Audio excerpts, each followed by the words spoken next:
aussi, nous allons retourner au texte qui a annoncé cette 4e grande formation. C'est un texte très court, mais qui, de mon point de vue, est suffisamment riche et parlant.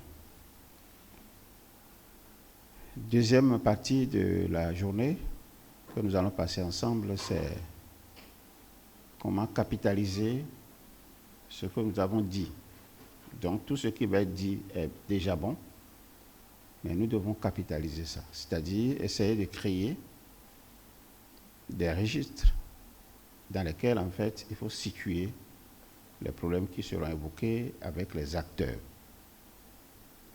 et éventuellement les mécanismes qui ont été utilisés pour gérer ces conflits-là en termes d'expérience. Donc, si nous arrivons à créer ces registres, donc nous aurons, à partir de demain, nous aurons à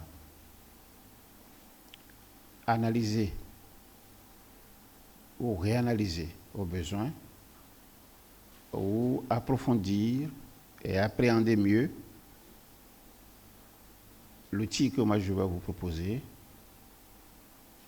en relation avec les contextes divers.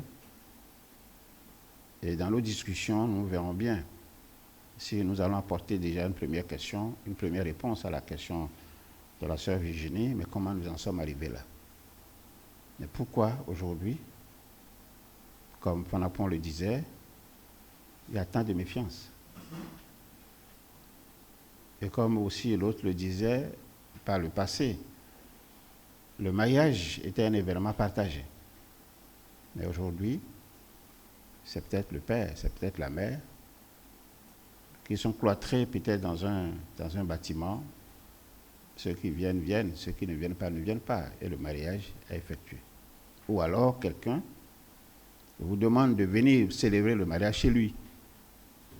Et chez lui, il appelle ça église, il appelle ça mosquée, il appelle ça mairie, il appelle ça... Et puis finalement, la valeur que cette affection incarnée, c'est-à-dire personne ne peut sortir de la famille et aller se marier à un membre de l'autre famille sans que toute la famille n'ait partagé cette joie, cette affection. Pratiquement, ça a été dévoyé.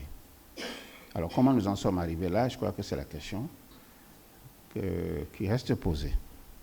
Donc, nous verrons bien tout à l'heure si il s'agit de nous poser des questions et de partir. Aussi, nous devons trouver des réponses aux questions que nous allons poser. Et si la réponse en fait existe, est-ce que nous pouvons poser maintenant des questions pour expliquer pourquoi cette réponse est là? Donc, autrement, ça, je prends un exemple. Si quelqu'un veut se marier à l'église, la réponse qui est présente, c'est qu'on va dire la femme, elle va se mettre peut-être dans une robe très longue, blanche. Le monsieur va se mettre peut-être dans un costume avec un cravate nœud, peut-être des gants qu'il faut. Voilà une réponse qui est là. C'est établi. Maintenant, nous, on va se poser la question, mais pourquoi c'est comme ça? Donc, cela veut dire que nous n'allons pas poser que des questions pour aller chercher des réponses, mais nous allons apprendre à poser des questions pour expliquer les réponses qui sont déjà là. Donc, ce n'est pas pour justifier, mais pour expliquer. Justifier, ça veut dire qu'on donne raison, alors que expliquer veut dire on essaie en fait de comprendre et de dire voici peut-être ce pourquoi ceci, ceci, ceci. Très bien, donc notre première partie, comme je l'ai dit, c'est affiché au tableau. C'est vrai, ce n'est pas encore lisible. Nos expériences individuelles en matière de gestion des conflits familiaux. Alors, je voudrais rappeler le test qui nous a servi de préparation, d'appel à participation. Nous disions, il n'y a pas si longtemps, qu'au 4e trimestre de cette année 2025, nous allons ouvrir un nouveau chantier de connaissances autour de la gestion saine des conflits familiaux. malgré le nombre impressionnant d'amis que vous entretenez sur les réseaux sociaux. Ah oui, mon compte Facebook, j'ai tel nombre d'abonnés. Ah, j'ai TikTok, j'ai tel nombre d'abonnés. C'est ça les amis, non? Je vous demande.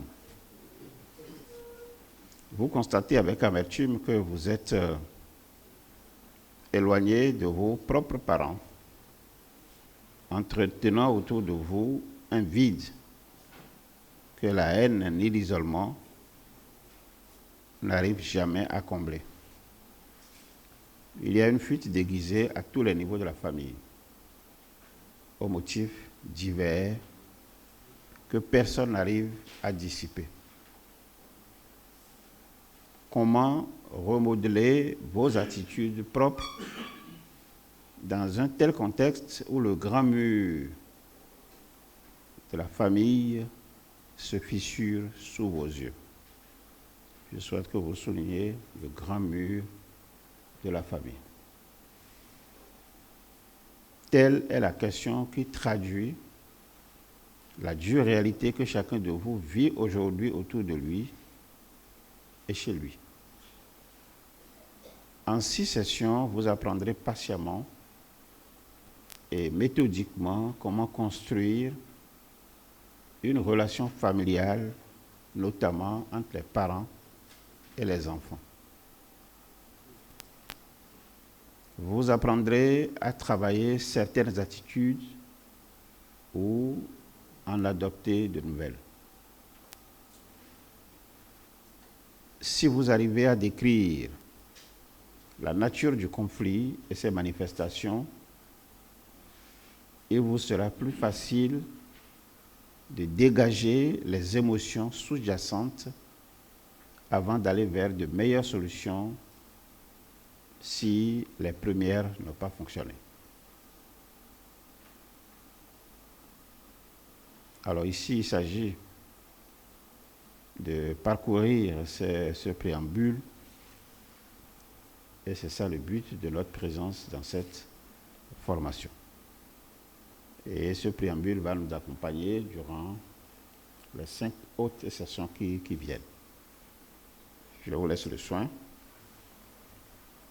de regarder et au besoin d'expliquer ce que vous n'avez peut-être pas compris. Pardon.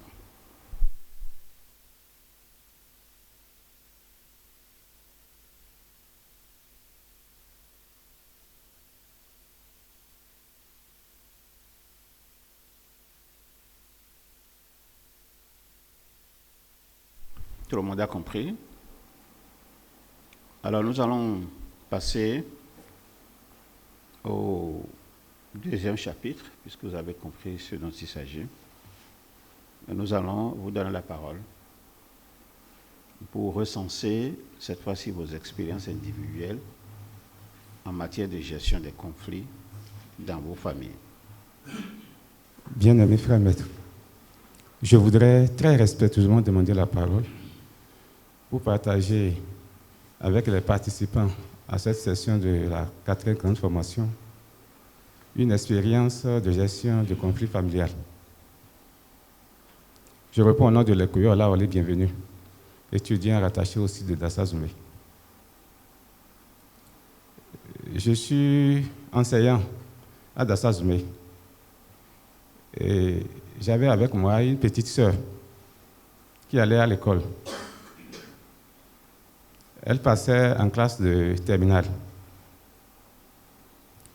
Pendant les vacances, elle m'a dit qu'elle ira passer ses vacances-là auprès de sa grande sœur, qui est aussi ma petite sœur, à Boyinkon. Elle est partie à Boyinkon. Les vacances sont terminées. Elle devait revenir pour continuer les études à Dassa. Mais elle m'a appelé pour dire que de lui faire le transfert, qu'elle va continuer les études à Boyinkon. J'ai dit, il n'y a pas de souci, je vais te prendre le transfert. Mais elle me demande de payer les frais liés à cela, qui s'élevaient à 20 et quelques mille. J'ai dit, là, moi, je n'ai pas fait le programme. de cette charge-là, que pour moi, tu devais revenir rester auprès de moi, puisqu'il n'y avait aucun problème entre nous. Mais comme tu as décidé de rester là-bas, il faut prendre ces frères-là en charge. Que je vais lui envoyer le dossier. Moi, je ne ferai pas plus que ça. Bon, effectivement, je suis allé voir le directeur, on a constitué le dossier, je lui ai envoyé ça à Boyenkon. Elle a passé l'année là-bas. Donc, c'était là déjà le choc. Donc, le courant ne passait plus. Donc, on ne s'appelait plus. Elle a passé toute l'année à Boyenkon là-bas. Elle a échoué au bac. Et quand elle a échoué, elle est revenue à Dassa parce qu'il y a eu problème avec la sœur là-bas à Boyenkon. Elle ne pouvait plus rester ensemble. Elle est revenue à Dassa, mais sans rien me dire. Mais les parents aussi ne m'ont rien dit. Et cette fois-ci, on lui a loué. On l'a loué à Dassa là, toujours.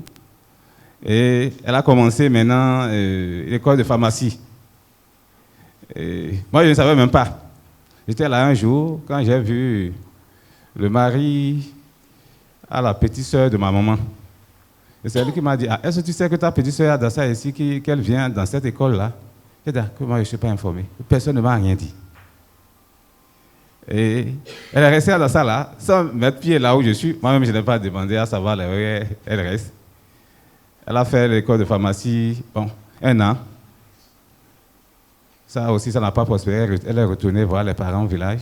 Après, c'est que, bon, elle est tombée enceinte, un monsieur, parce que quand elle était seule à Dassa là, le garçon venait rester chez lui. Et elle est tombée enceinte. Donc, c'est après tout ça que l'ambiance est revenue encore et on a commencé par se saluer, bon, comme si rien n'est. Bien, mes frères, maîtres, je laisse choix à ma parole.